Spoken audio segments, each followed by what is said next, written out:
Dan Indonesia itu ternyata berada pada urutan keempat terburuk kesenjangan sosialnya, paling ekstrim jurang antara kaya miskin, berada setelah Rusia, India, dan Thailand. Kita keempat. Ada 4 orang Indonesia, ya tentu namanya sudah tahu, gitu. Itu ternyata kekayaannya setara atau hampir sama dengan hampir setengah penduduk Indonesia yang sudah 270 juta jiwa.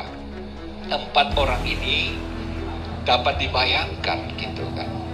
Saya waktu di Komnas HAM, saya hitung-hitung 1 orang. Kebetulan banyak pengaduan dari masyarakat, gitu.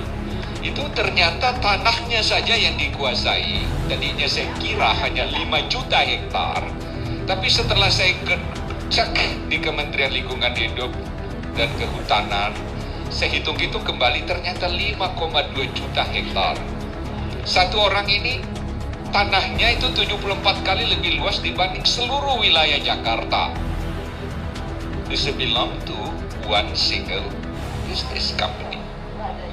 Ada lagi dimuat di Kompas tanggal 4 Sinarmas, gitu ya, namanya Eka Cipta, gitu kan.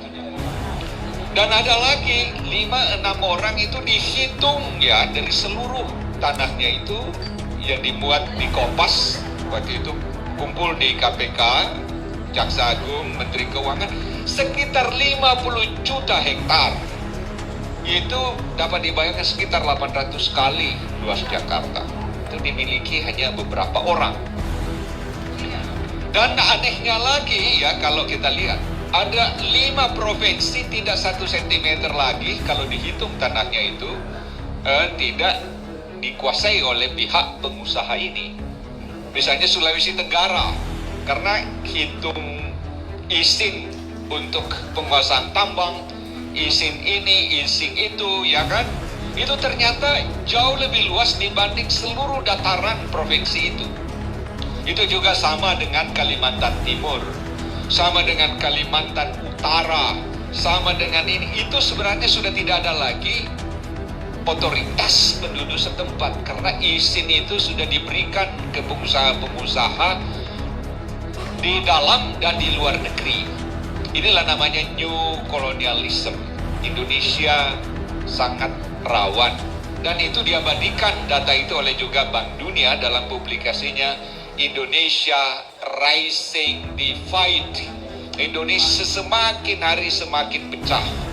Dan di situ gambar buku itu 2 wajah anak kembar, satu tersenyum manis, satu dengan tetesan air mata.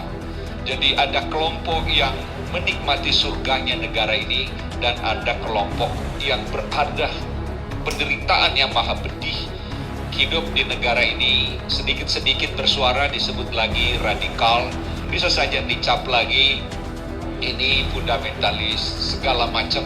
Tapi karena untuk melindungi mereka-mereka yang menikmati kue itu.